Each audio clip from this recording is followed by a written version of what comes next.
Alléluia. Ce matin, une fois de plus, nous voulons rendre grâce à Dieu, nous voulons être reconnaissants de ce que Dieu fait au travers de nos vies. Amen. Nous voulons apprécier l'action de Dieu.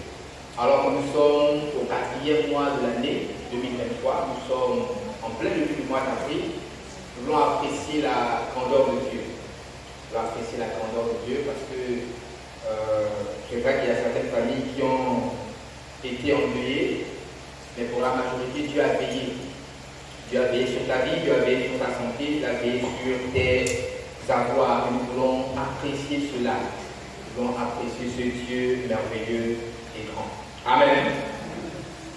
Ce matin, nous voulons partager la parole de Dieu. Et est-ce qu'on peut dire des choses compliquées ce matin?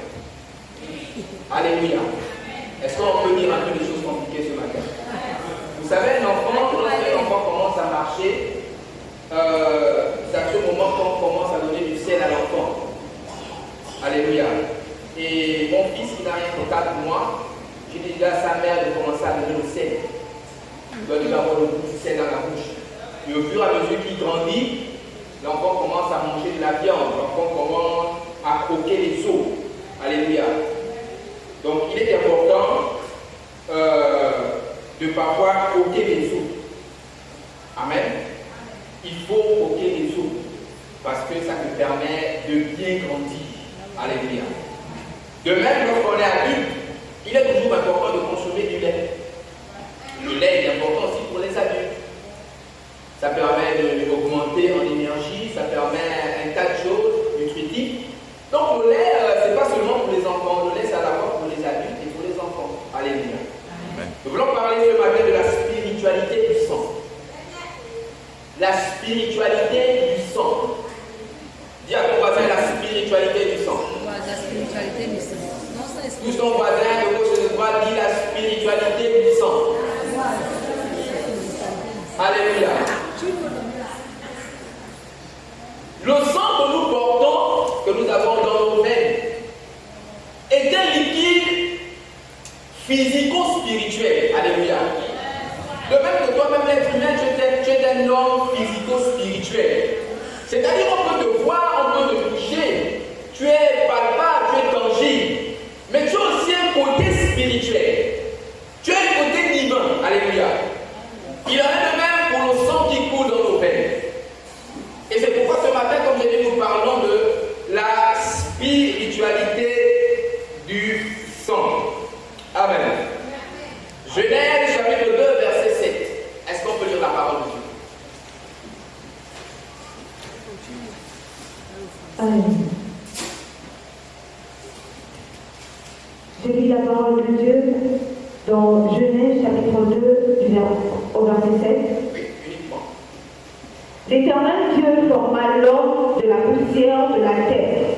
Il souffla dans ses narines un souffle de vie et l'homme devint un être vivant.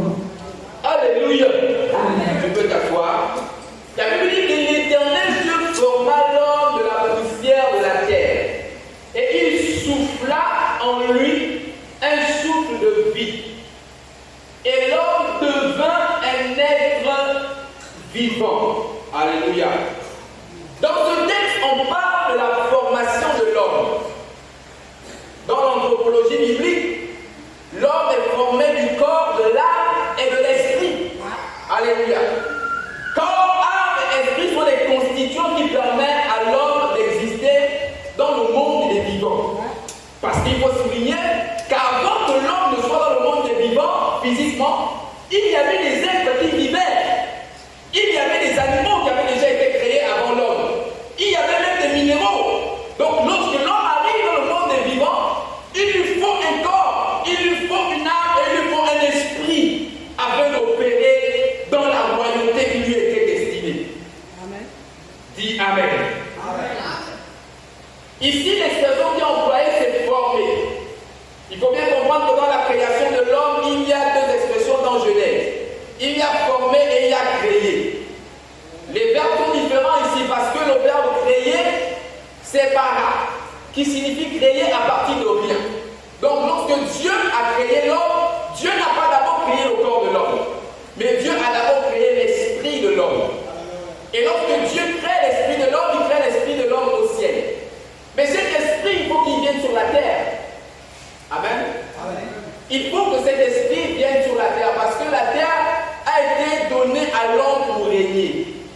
Est-ce que tu comprends ce que je dis? Ouais. La terre, je répète, a été donnée à l'homme pour régner. La terre est le royaume de l'homme. À l'origine, l'homme devait régner sur la terre et dominer sur la terre. Mais l'homme étant tombé dans la déchéance, il a tronqué, il a vendu son droit d'autorité à une entité qu'on appelle Lucifer, qu'on appelait Lucifer aujourd'hui Satan. Donc aujourd'hui, c'est Satan le prince des ténèbres, ou le prince de ce monde selon qu'on écrit l'Écriture. Mais à la base, c'était l'homme qui avait le monopole de la domination sur la terre et sur le monde des vivants. Donc lorsque Dieu crée l'esprit de l'homme, il faut que l'esprit de l'homme vienne sur la terre afin de s'émouvoir, afin d'exercer sa royauté. Et pour ça, il faut un corps. Pour ça, il faut un corps. Il faut que l'homme soit physiquement constitué afin de régner. Et sans cela, quand nous tombons dans le texte de Genèse, chapitre 2, à partir du verset 7, l'Éternel forma l'homme de la poussière de la terre. Alléluia. Ça veut dire que l'homme est formé à partir d'un élément naturel qui existe déjà. Est-ce que tu peux dire amen? Amen. L'homme est formé à partir d'un élément naturel qui existe, qui est la terre, qui est le sol. L'Éternel forma l'homme à partir de la poussière de la terre. Alléluia. La terre sur laquelle tu marches est celle qui t'a donné un corps. Et Dieu t'a donné domination sur ce qui t'a donné un corps. Dieu t'a donné de marcher sur la terre par laquelle tu as été formé. Il souffla dans ses narines un souffle de vie. Et l'homme devint un être vivant. Il y a plusieurs organes qui permettent à l'homme de fonctionner ou qui permettent à l'homme de vivre. Et parmi ces organes ou parmi ces éléments, il y a un liquide important qui n'est rien d'autre que le sang. Alléluia. Le sang. Le sang est une monnaie d'échange. Le sang est l'élément qui permet à l'homme de vivre. Nous avons coutume de dire que lorsque quelqu'un meurt, il a rendu l'âme. Mais l'âme est formée de quoi? Où l'âme réside à quel endroit dans l'être de l'homme? Alléluia. Nous savons que l'esprit est la partie de l'homme qui nous permet de communiquer avec l'invisible, de communiquer avec le spirituel. Nous savons que le corps nous permet, n'est-ce pas, d'exercer sur le monde des vivants. Le corps nous donne d'exercer de façon légale. J'insiste sur de façon légale parce que le monde des vivants, la terre, a été créée pour ceux qui ont des corps. La terre n'a pas été créée pour des esprits sans corps. Alléluia. Amen. La terre a été créée pour ceux qui ont des corps. Donc le corps permet à l'homme d'exercer de façon légale sur la terre des hommes et des vivants. Et l'âme, qui n'est rien d'autre que la partie invisible de l'homme, ou qui n'est rien d'autre que ta personnalité, ton toi, c'est ton âme. Et l'âme réside un endroit dans ton corps. L'âme réside dans le sang de l'homme. Alléluia. L'âme réside dans le sang de l'homme. Sur le vide de ton sang, ton âme est enlevée. Si on te vide de ton sang, ton âme sort. Et tu cesses d'exister ou de pas d'exister, de vivre dans le monde des hommes. Donc c'est lorsque Dieu souffle un souffle de vie, lorsque Dieu envoie l'esprit dans le corps de l'homme, que le sang a apparu dans le corps de l'homme. Alléluia. Amen. C'est lorsque Dieu souffle en l'homme que le sang apparaît.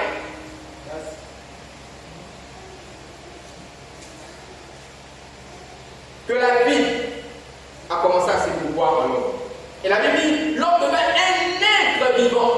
Dans notre version, et même dans la version Chouraki, on va vous dire, l'homme devient une âme vivante. Une âme vivante. Donc c'est la combinaison ou l'alchimie du corps et de l'esprit qui fait naître l'âme. Et lorsque l'âme naît, le sang est en vie. La spiritualité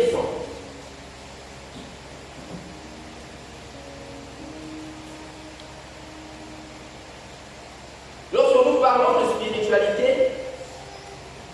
la spiritualité est l'élément central de l'homme. Parce que l'homme, à l'origine, était un être spirituel. L'homme a d'abord été créé dans le spirituel. Et lorsqu'il est sur la terre, il garde ce lien avec le divin, avec l'invisible. Et lorsqu'il tombe dans la déchéance, cette communion est brisée.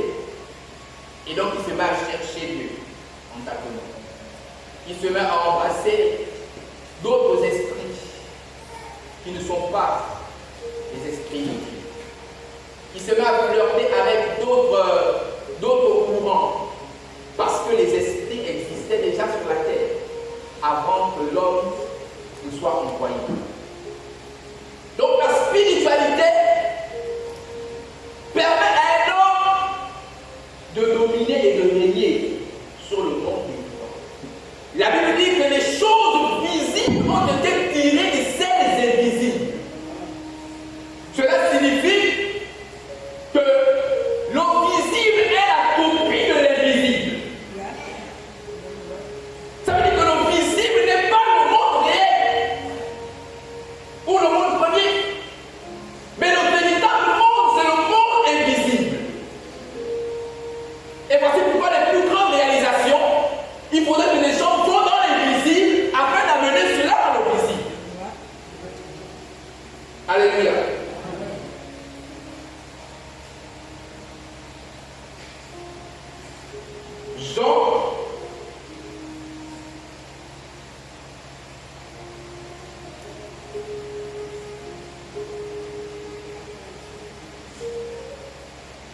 Jean chapitre 2. C'est pas dans le...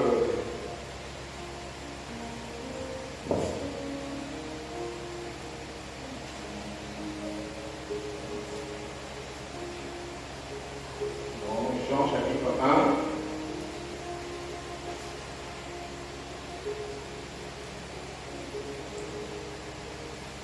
On va lire à partir du verset 13 ou du verset 12. Jean chapitre 1, à partir du verset 12. Ouais, plus à 13. Mais à tous ceux qui l'ont reçu, à ceux qui croient en son nom, elle a donné le pouvoir de devenir enfants de Dieu, lesquels sont nés non du sang, ni de la volonté de la chair, ni de la volonté de l'homme, mais de Dieu. Alléluia. Amen. Lesquels sont nés non du sang, ni de la volonté de la chair, mais ils sont nés de Dieu. Je voudrais dire ceci. C'est que le sang que tu portes ou le sang qui coule dans tes veines, des hommes avant toi ont porté ce sang. Ce sang a coulé dans les veines de personnes avant toi. Ton père a le sang que tu portes. Ta mère a le sang que tu portes. Ou le sang qui coule en toi.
Nous avons dit que l'âme réside dans le sang. L'âme réside dans le sang. Oh, l'âme, c'est vous!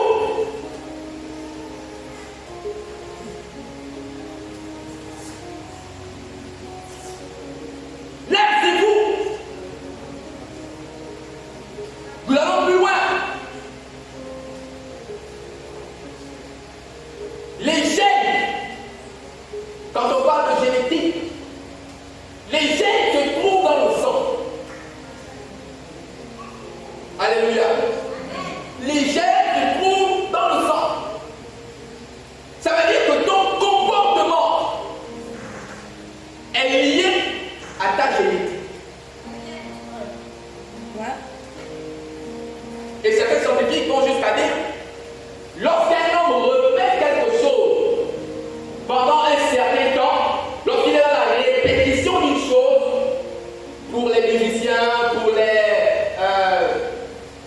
pour ceux qui exercent un métier constamment, les mathématiciens, lorsque quelqu'un exerce quelque chose pendant longtemps, de façon répétitive, cela crée un code dans son ADN et c'est scellé en lui.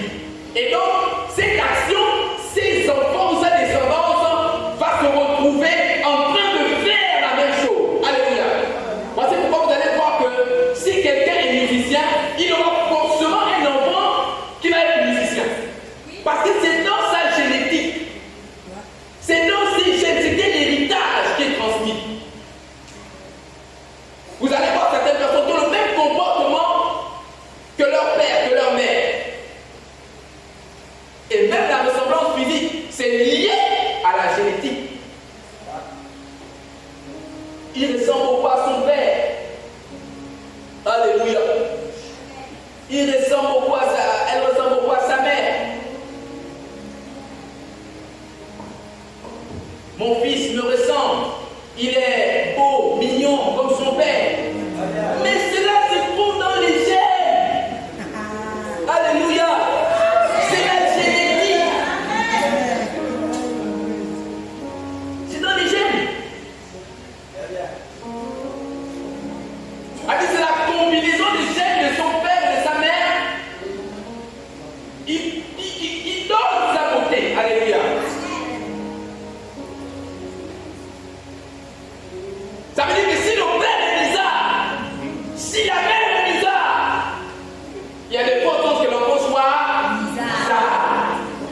Alléluia. Voici pourquoi quand tu sais que tu es bizarre, marie-toi avec quelqu'un qui est bien. Quand tu sais que tu es bizarre, ne pas chercher quelqu'un qui est aussi bizarre. Sinon vous allez faire des enfants bizarres. Alléluia. C'est important.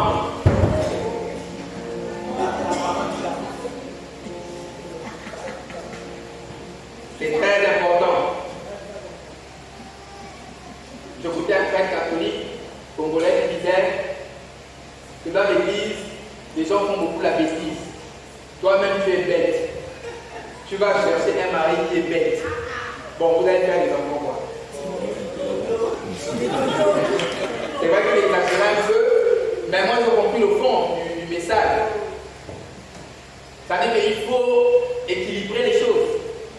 Si tu es noireau comme moi, on va chercher un peu jaune à jaune. Alléluia. Si tu cherches un peu jaune à jaune, pour aller pour le faire des enfants café au lait. Si tu es noireau, tu vas chercher noireau. Mon frère, ma soeur, on va venir là-bas. Avec un bon thé. Noireau, hein. Il faut équilibrer. Alléluia. Même le mariage, on se marie par calcul, il faut calculer. Celui qui va vous dire qu'on ne se marie pas par calcul, c'est faux, il ment. On se marie par calcul.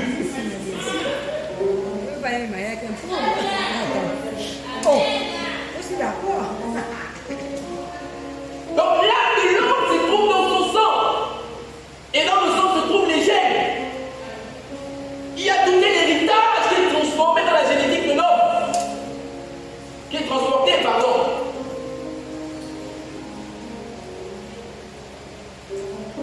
Ça veut dire que dans la famille dans laquelle tu nais, s'ils ont dit que tous ceux qui porteront le sang de tel individu doivent oublier obligatoirement avoir un lien avec la tradition, avec l'ésotérisme. Tu es soumis à ces forteresses, même si tu es chrétien.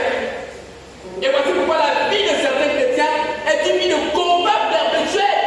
Parce que vous n'avez pas compris, ou parce que nous n'avons pas compris que le sang que nous portons, le sang qui coule en nous, est un héritage. Est un héritage qui parle contre nous ou en notre faveur. Il y a des gens qui portent des sangs, ou dans leur famille, ils ne peuvent pas avoir de chômeur. Il n'a pas travaillé pour ça, c'était l'héritage. C'est le sang qui coule en lui qui lui permet d'accéder et de bénéficier à ça. Alléluia. C'était l'héritage.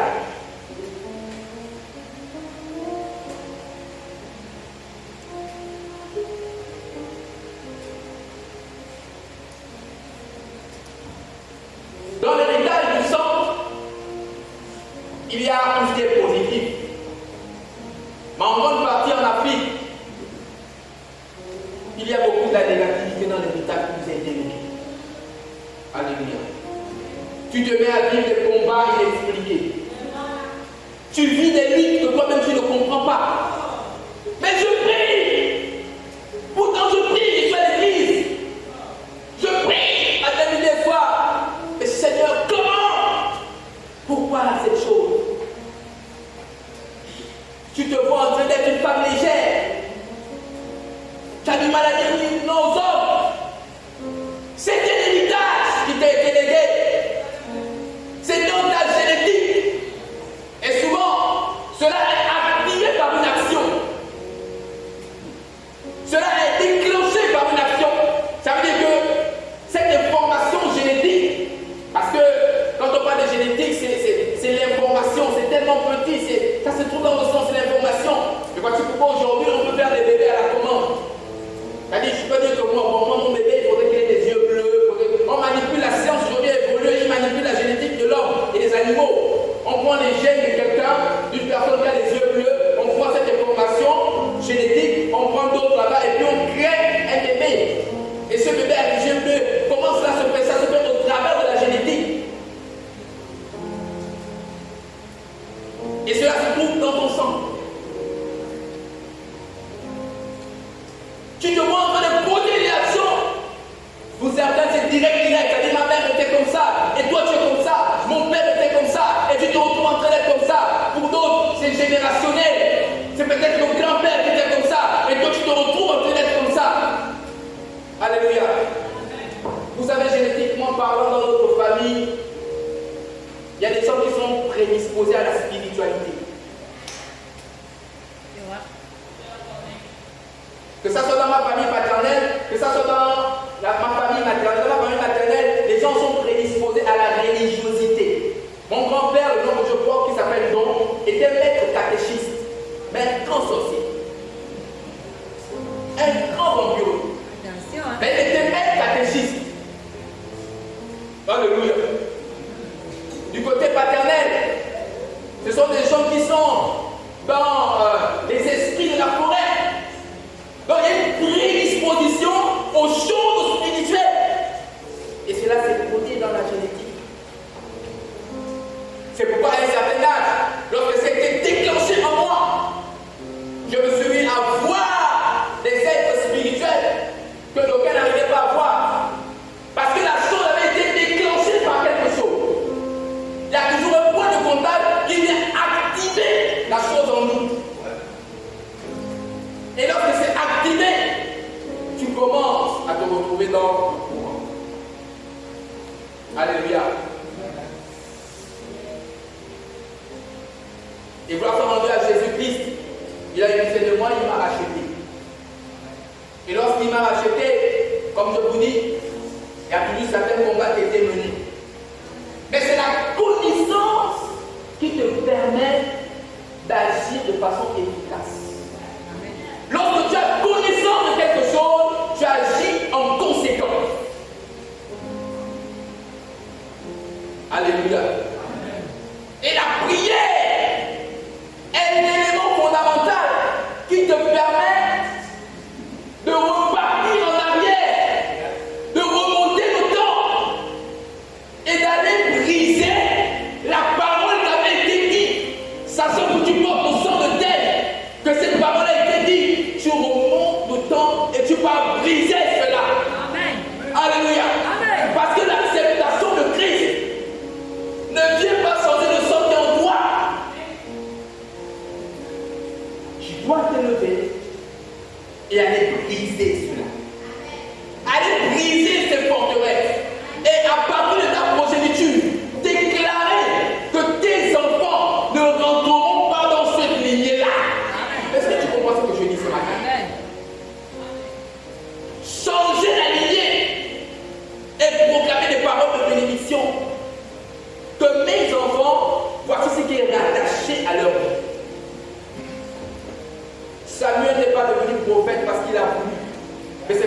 génétiquement parlant, sa mère avait déjà fait un pacte avec Dieu. Samson n'est pas devenu juge parce qu'il a voulu. C'est parce que génétiquement parlant, il y avait déjà un pacte qui était scellé pour lui. Et tu as la capacité de contracter des pactes pour tes enfants.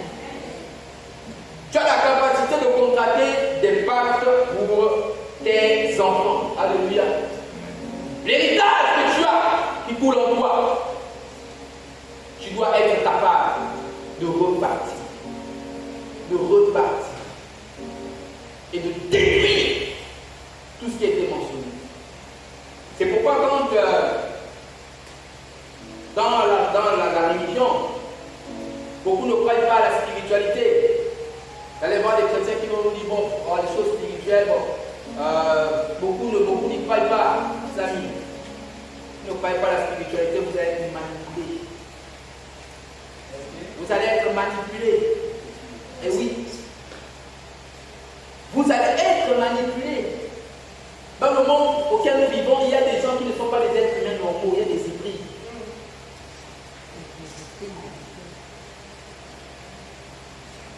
Lorsqu'un esprit couche avec une dame et cette femme enceinte, vous pensez que c'est un enfant normal?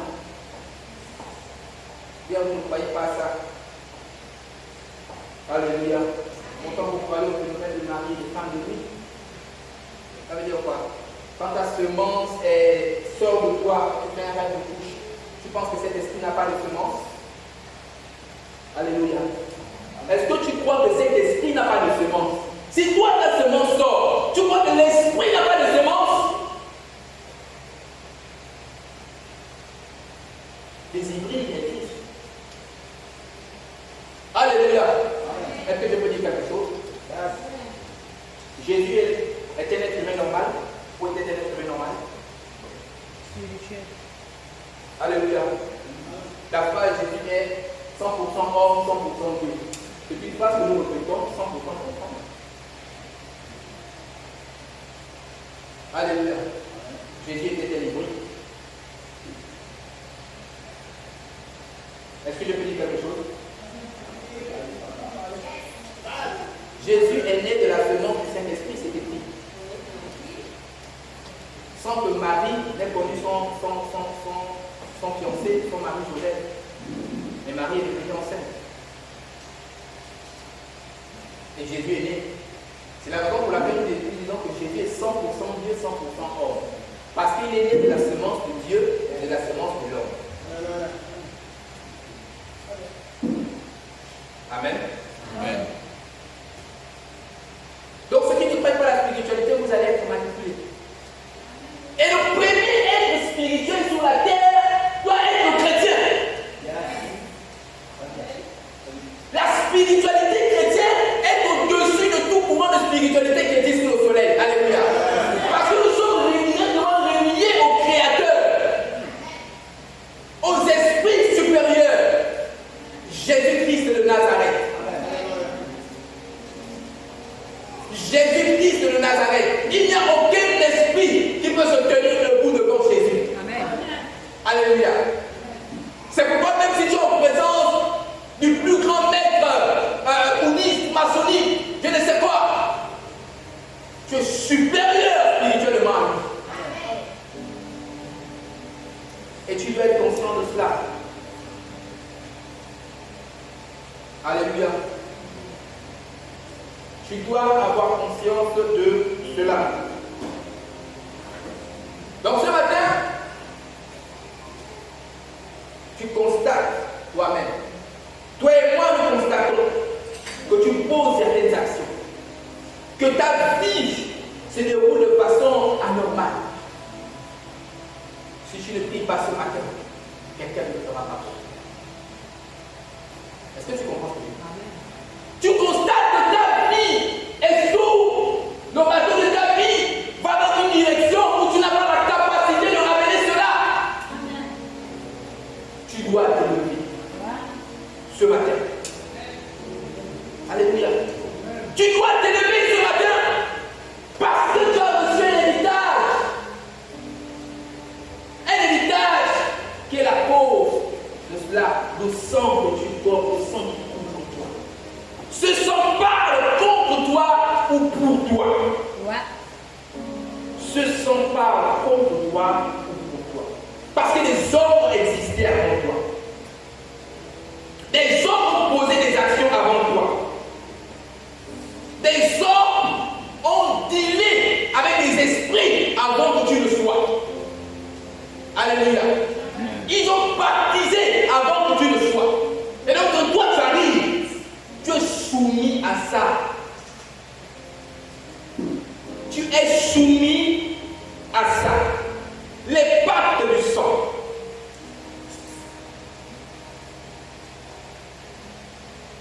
Jérémie chapitre 34, verset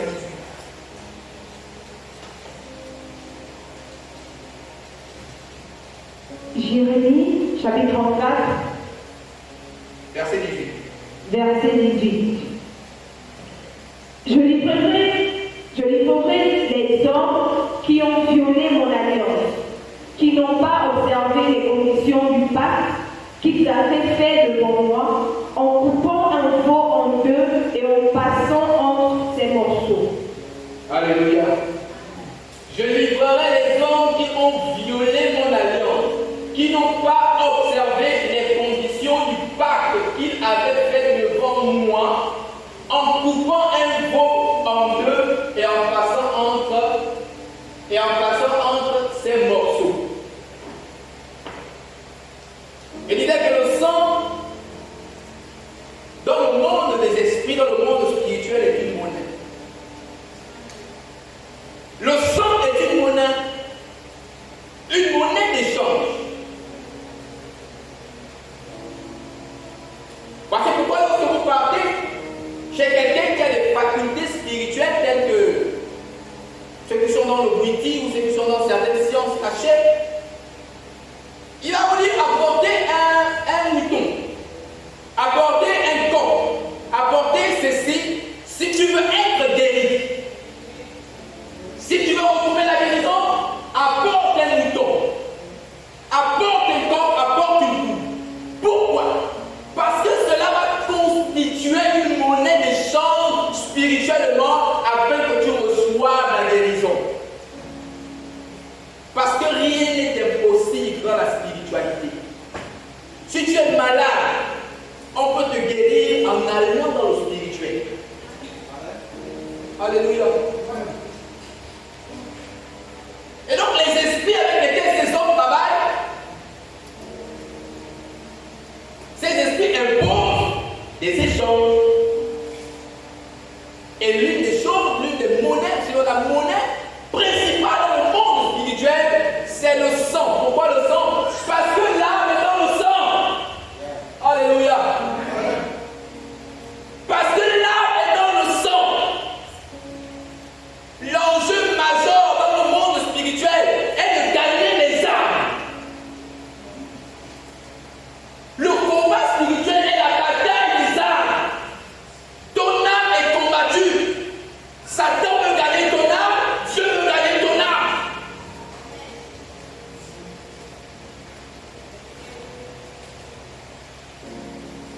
Donc le sang est la monnaie d'échange dans le monde spirituel. C'est avec le sang que spirituellement parlant, on conclut et on scelle des pactes. On conclut et on scelle des pactes. Alléluia.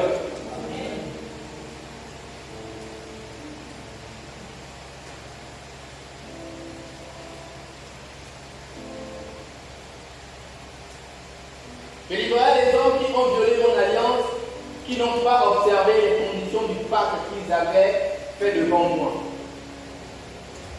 Il y a un pacte qui avait été scellé par le peuple d'Israël et par Dieu. Un pacte qui, sans plus qu'on ait égorgé un veau, on a coupé un veau en deux. On a coupé un veau en deux. Le sang est la monnaie d'échange. Même Dieu a utilisé le sang comme monnaie d'échange. Alléluia. Amen. Même Dieu a utilisé le sang comme monnaie d'échange. C'est un principe. C'est le principe.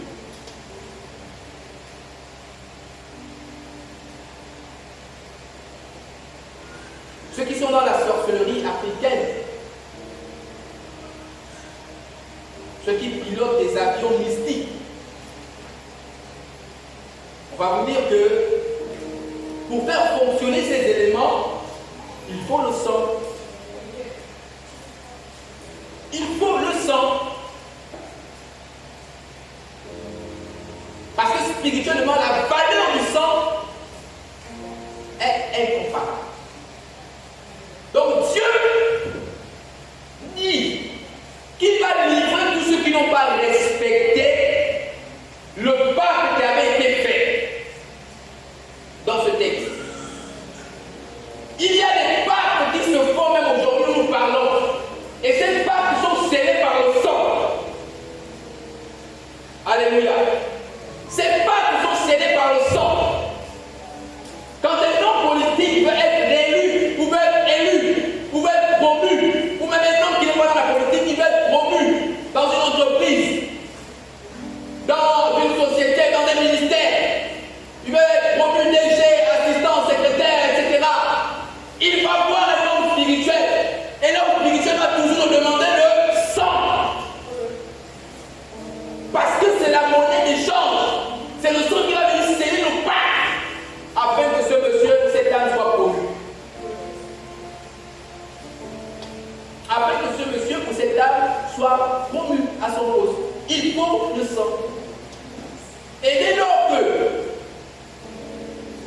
le pacte n'est pas respecté, parce que lorsqu'il y a un pacte, il y a toujours condition.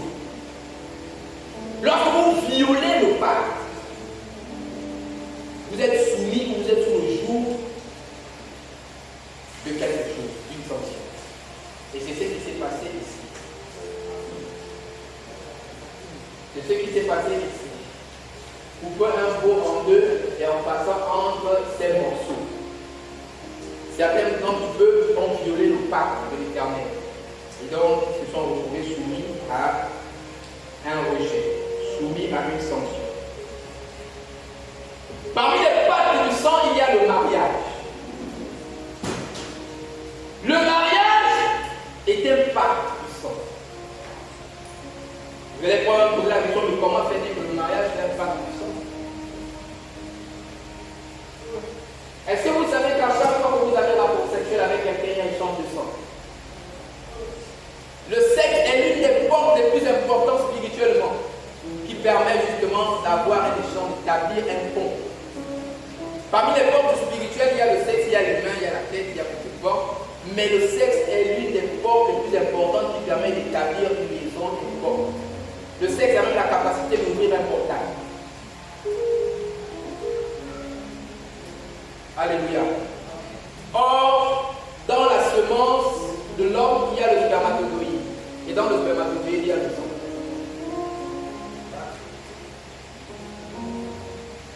À chaque fois que vous avez des relations avec quelqu'un, sans le savoir, vous êtes en train de contracter un pacte. C'est la raison pour laquelle le sexe est très sacré pour Dieu. Est-ce que Dieu peut parler? Vous devez faire attention, nous devons faire attention. Nous devons faire très attention. Dieu n'a aucun intérêt à te demander la chasteté ou bien quoi. Non, Dieu n'a pas besoin de ça. Mais tu vas constater que parce que tu as connu plusieurs hommes, tu es devenu instable. Tu n'arrives plus à faire quelque chose. Il y a des gens qui ont connu une femme et elle est devenue maudite. Parce que lorsque tu connais un homme ou une femme, de façon légale, les malédictions qui sont rattachées à cet homme, dans son sang, dans sa génétique, de façon légale, accès à toi. Ça veut dire que si l'homme est maudit, dans son sang, il y a une malédiction qui pèse, parce que ses ancêtres ont eu à faire des choses. Il y a transmission de malédiction. Et ça, c'est pas parce que tu as Christ. Non. Je dis même si tu es chrétien, tu couches avec quelqu'un qui est maudit, la malédiction là-bas est attachée à toi. Ça veut dire que si dans cette famille, les gens n'en comptaient pas, toi-même tu vas pas compter. Même si tu pries. À moins que tu rentres en connaissance et que tu pries en connaissance de cause. Alléluia. C'est pourquoi on ne se marie pas comme j'ai dit avec n'importe qui. Quand on se marie, on calcule, on regarde, même spirituellement parlant, est-ce que nous sommes compatibles? Est-ce que ça va marcher, même spirituellement? On regarde. Parce que le sexe est ce qui vient sceller le pacte du mariage. Lorsque vous vous mariez, c'est le sexe qui vient sceller votre pacte. Alléluia. Parce qu'il y a échange de sang. Dans vos Moyen-Orient, les femmes allaient en mariage vierge. Parce que lorsque tu n'es pas vierge dans le Moyen-Orient, à l'époque, bien sûr, lorsque une femme n'était pas vierge avant d'aller en mariage, elle était considérée comme une prostituée. Et donc, ce qui était la preuve, qui faisait la preuve que la femme était, lorsque monsieur et dame allaient en nuit de noces, ils entraient dans la chambre de noces, et le lendemain, le père de la femme venait prendre le drap sur lequel son gendre a connu sa fille. Et il partait avec ce drap chez lui. Le jour où le gendre dira que je n'ai pas connu cette fille vierge, le père prenait le drap et il présentait devant les juges. Pour dire que voici la preuve, parce qu'il y a du sang. Pour ceux qui ont fait le sang, vous savez, c'est pas comment on appelle l'organe de la femme qui, lorsqu'elle est vierge, elle ne sait pas trop. Quoi? L'hymen. Voilà. Lorsque l'hymen est rompu, vous savez qu'il y a, pour certains ne décèdent pas abondamment, mais il y a saignement. Et donc c'était la preuve que la femme était vierge. Le pacte a été scellé lors du rapport sexuel. Parce qu'il y a eu échange de sang. C'est pourquoi tu dois te réveiller. Évite de coucher avec n'importe qui. Évite d'avoir des rapports sexuels avec n'importe qui. Tu es en train de contracter des pactes qui vont peser sur ta vie.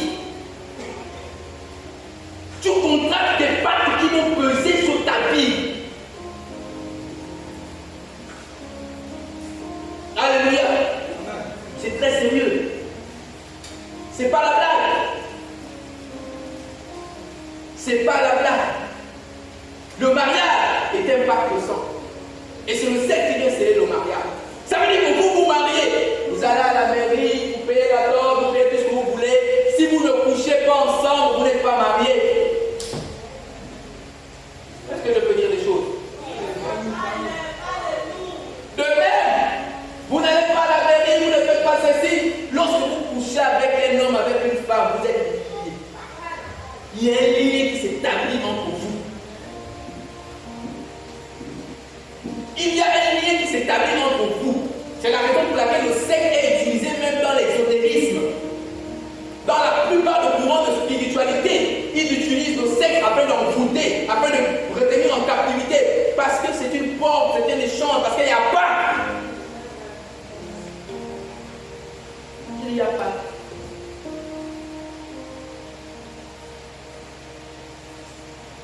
Si tu m'écoutes ce soir, ce matin, tu es un homme, tu es une femme, et tu es encore vierge. Alléluia. Alléluia. C'est devenu rare. C'est devenu rare. Très rare. Vous trouvez ça? Très rare. Je vous l'avais dit.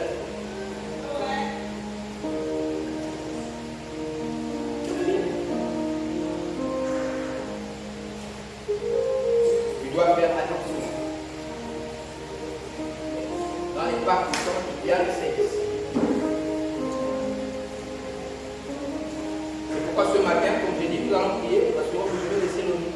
Je vais arrêter de prêcher, même si je ne termine pas à 12h05 plus tard, ou plus tard 10. Et ensuite, on va prendre 30 minutes pour prier. Parce que je dois arrêter à 12h30. Prière et tout. Et tu vas prier pour cela. Tu vas te lever. Tous les hommes avec qui tu as eu à coucher, qui ne sont pas tes maris. Tu vas repartir. Et si tu connais leur nom, tu vas briser les liens. Il y a des malédictions qui pèsent sur nous. Parce qu'on a eu à sortir avec une Gladys. Dans les épreuves de quelle année? Et ça va vous poursuivre même justement votre mariage. Vous allez vous marier. Tu as eu à coucher avec Paul.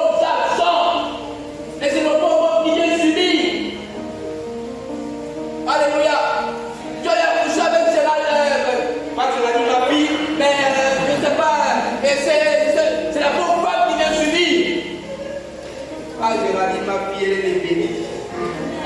Alléluia. Elle est bénie. Et je veux moi-même prier pour elle, pour son mari.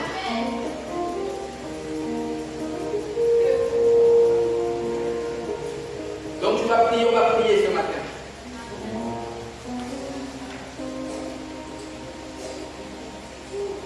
Dans les pactes de sang, il y a le pacte par sacrifice. Le pacte par sacrifice. Et le pacte par sacrifice est le pacte qui nous libère. Bien sûr, il n'y a pas que Christ qui a fait le pacte par sacrifice. Mais le pacte par sacrifice qui nous a libérés, c'est le pacte de Jésus. Être en Christ, on rentre dans une alliance de sang, dans un pacte, on contacte un pacte de sang en Christ. Alléluia. Un pacte de sang en Christ. C'est pourquoi lorsque nous prenons la Sainte Seine, Jésus a dit faites ça en mémoire de moi. Rappelez-vous que vous mangez mon corps et vous buvez mon sang. Alléluia. Si les sorciers vont en vampire afin de boire le sang des êtres humains, nous buvons le sang de Jésus-Christ.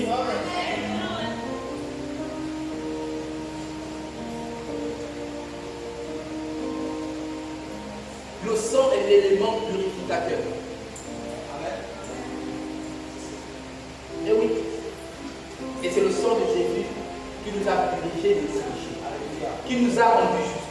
Nous sommes dans un pacte, quand nous sommes en Christ. Il faut que tu comprennes ça. Nous sommes dans une alliance qui a été scellée par un pacte, qui a été scellée par le sang. Qui a été scellée par le sang. Et il y a d'autres pactes de sacrifice que les hommes continuent de pratiquer aujourd'hui.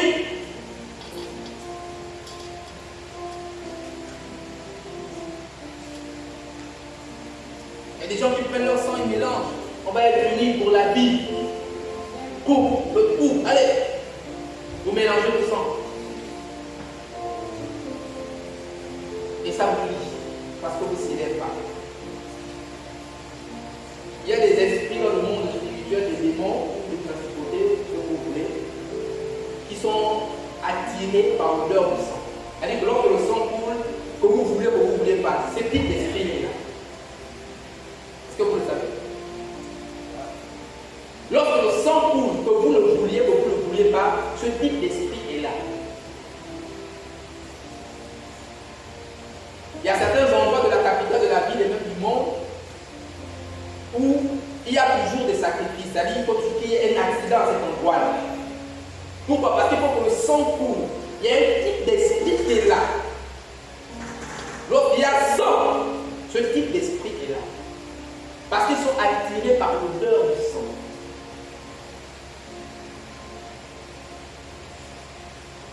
Dieu dit à Caïn, le sang de ton frère avait pris. Le sang parle. Les âmes parlent. Les âmes parlent. Alléluia. Le sang de ton frère crie vers moi. J'entends sa voix. J'entends sa voix.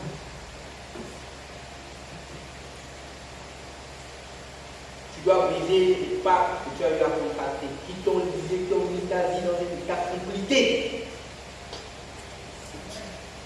Dans un état compliqué.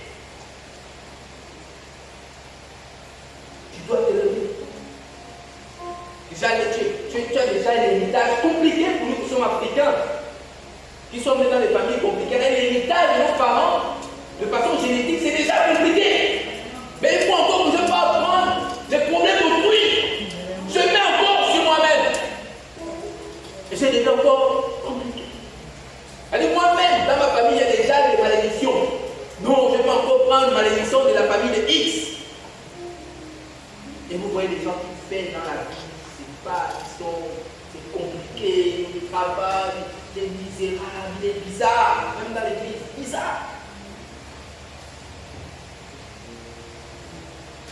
Il y a un pas. Alléluia. Emmanuel est là ici. si présent avec moi.